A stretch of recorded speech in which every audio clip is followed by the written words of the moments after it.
thanks for tuning in. I'm Alan Giese, founding partner and president of North Star Financial Planners, your FRS Special Risk Wealth Manager. If you're married and you're considering choosing option number 1 for your FRS pension, then I don't have to tell you that this is a huge decision. A decision that all too often we see special risk FRS participants make without really understanding the ramifications of what it is that they're doing. Imagine making a mistake that costs your family, the people that you love and care for the most, a lot of money. Like the kind of money that can change the course of their life, and not in a good way. Choosing option 1 and not really understanding it can be that kind of mistake. Don't take this one lightly. About 15 years ago, one of my closest friends brought to me his entire FRS retirement plan to review, including his pension choices. Now, he also shared with me the advice that he was getting relative to picking pension options from his peers in the firehouse, as well as the life insurance salespeople that were out there. When I saw how poor that advice was, I realized that we could make a real difference for so many FRS special risk families. Because of my friend's experience and my 29 years as a financial planner, our passion here at North Star is helping special risk FRS participants make better decisions with their finances and better achieve what is most important to them. So in this short video, over the next 10 minutes or so, I'm going to explain the 3 things that you need to know before you make that pension election into option number 1.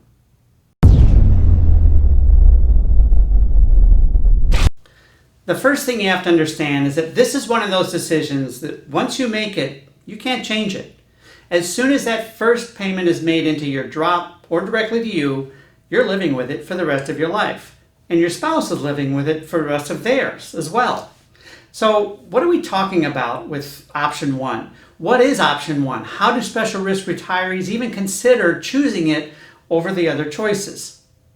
Option 1 is that choice that basically says that your pension benefit is tied to your life and nobody else's. So when you die, so does your pension, even if you're married. But because of that, you get more each pension check under option 1 than the other options. And it makes sense because the Florida retirement system isn't expected to make as many payments on just one life expectancy as opposed to 2. If you want to know more about the different pension options, we talk about them in more depth in our book, A Public Safety Officer's Guide to the Florida Retirement System, which we will send to you for free if you are a special risk FRS participant. So it's kind of tempting, right? I mean, option 1 maybe pays, let's say, $8,000 a month, while option 3, which pays a monthly benefit as long as either of you are alive, pays, let's say, $7,000 a month. Now, in that example, that's $1,000 a month difference. You got to look into that, right? For an extra $1,000 a month, I can think of a whole lot of extra stuff that I could be doing each month. Now, keep in mind, every case is different, and it depends on your ages, your work history, all sorts of other stuff. So you definitely want to get your own quote before you even begin to make any kind of decision on this. So the reason that we see people even entertaining the idea of picking option 1, even if they are married, is pure and simple. It's the higher monthly benefit, and it seems like it just might be more money to you. But it's just not that simple, like a lot of this stuff. And I can't even begin to tell you how many firefighters and police officers that I've spoken to after the fact that went forward with a choice of option 1 without really looking at it and understanding it until it was too late. Don't be like them. This is a perfect example of where our free second opinion service can make a difference in your life. I'll talk about how that works at the end of this video. The second point I want to make is this. Beware the life insurance salesperson. Oh, Phil, I sell insurance. What a shock. Do you have life insurance? Because if you do, you could always use a little more. Am I right or am I right or am I right? So the workaround or the strategy that folks use to pick option 1 and still be able to provide for their spouse is pretty simple. Just use some of that difference in extra monthly income each month to go buy a big life insurance policy that in the event that you died, that policy would be enough to take care of your spouse who just lost the monthly stream of regular income from your FRS pension because you picked option 1. And you know what? On paper, It kind of works, almost, if you do everything exactly right. I'll let you in on a secret from my days as a life insurance agent over 20 years ago. This is a sales strategy that life insurance agents are taught, and it's called pension maximization. At least it used to be called that. Maximization? Hardly. It's a nice name, but in real life, in 29 years of experience, I now know that there are two major flaws with it. The first is pretty logical. Think about this just for a second. When you pick option 3 that pays a continuing benefit to your spouse, aren't you really in effect buying life insurance? Well, you are. And FRS has priced that difference in benefit each month, which you could say is the premium for that life insurance, based on known published mortality rates. It's the same mortality rates life insurance companies use. But what's the biggest difference between a life insurance company and the FRS? One is trying to make money off of you and has to price in a profit on top of that mortality. And one isn't trying to make money off of you. And if you need help here, the one trying to profit off of you is the life insurance company. So in effect, picking option 3 is buying life insurance from the FRS at about as good a deal as you're ever going to find. And you don't have to qualify for it by taking any sort of physical or medical. So it's simply not logical that if the quote that you are getting from your life insurance agent is less than the amount of the difference between option 1 and option 3, something is inherently different in the assumptions. And the assumptions are many, like how long are you going to live, and how long is your spouse going to live, and what return are you going to get on the money that's invested. And remember, you're competing with the investments that the life insurer has, and if you're assuming that you're going to do better than them, well, you're one optimistic person. We review these for folks from time to time when we're giving our FRS special risk participants a free second opinion. I'm going to tell you that we almost always find a flaw or the assumption that maybe the life insurance agent had tweaked a little bit in his or her favor to make the quote look just a little bit better to get that sale. Because remember, the life insurance agent doesn't get paid unless you buy a policy. So there's a big incentive there for the agent to show you that the amount of the insurance you need costs less each month than the difference between option 1 and option 3 or option 4, even if it defies logic that it should. The third thing that you have to consider before picking option 1 goes all the way back to that decision that you made to stay in the pension plan in the first place, as opposed to taking the investment plan. Now this one comes from real life practical experience.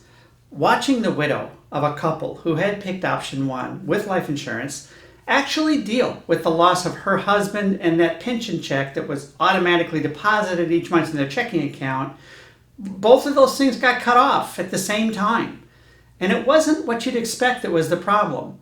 It wasn't the amount of life insurance was too little, or that the earnings assumptions on the life insurance proceeds were figured wrong, or anything else technical. It was the fact that she didn't want to be in the investment plan. I mean, do you get it? She was now in the investment plan. The income for the rest of her life and how well she does was dependent on how well she does with her investments. And she never wanted that. If she had, they would have gone in the investment plan from the beginning. So by picking option 1, that couple forced her into an investment plan-like scenario at what turned out to be one of the worst times of her life.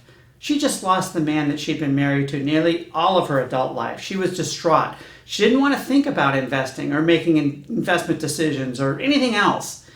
If there's one thing I've learned, is that people don't make good decisions when they're distraught. They become prey to salespeople all too often.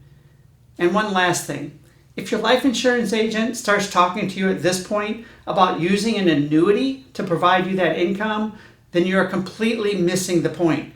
There is no better annuity that will be more favorable to you and your surviving spouse than what the FRS is already offering you.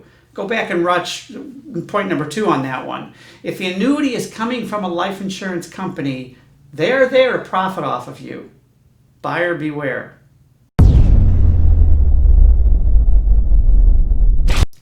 We get a lot of questions from viewers and FRS participants that call us.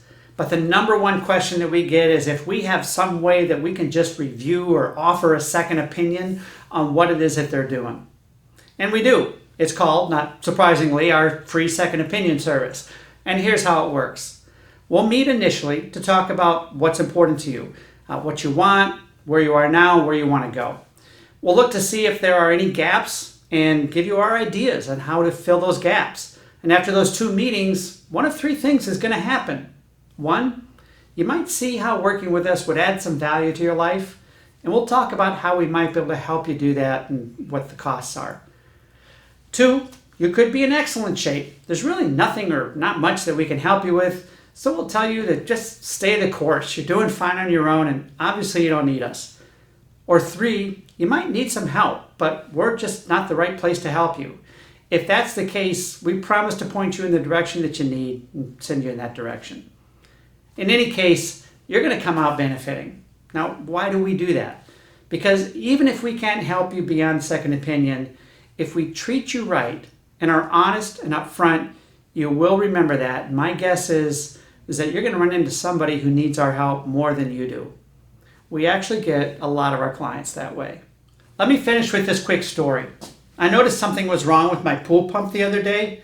It appeared like water was only coming out of one of the jets. Now, I'm not the most mechanically inclined guy around, but I guess something was probably wrong with my pool pump. So I went over to the side of the house and I turned it off, and I stood there for a few minutes kind of looking at all the parts and creating all these horribly expensive scenarios in my head of what was wrong, and I just stood there wondering what should I do. I mean, should I start taking it apart and figuring it out on my own, or should I knock on my neighbor's door because he's a lot smarter at this kind of stuff than I am? But I came to my senses and I called my pool guy. Turns out in the end it was a $12 part and super easy for him to fix. It took him like a minute. But here's what I know to be true and what I was reminded of that day. When we seek out the best, highest professional level of advice, it typically works out in our favor. I mean, can you imagine the damage that I would have caused by messing around with that equipment myself?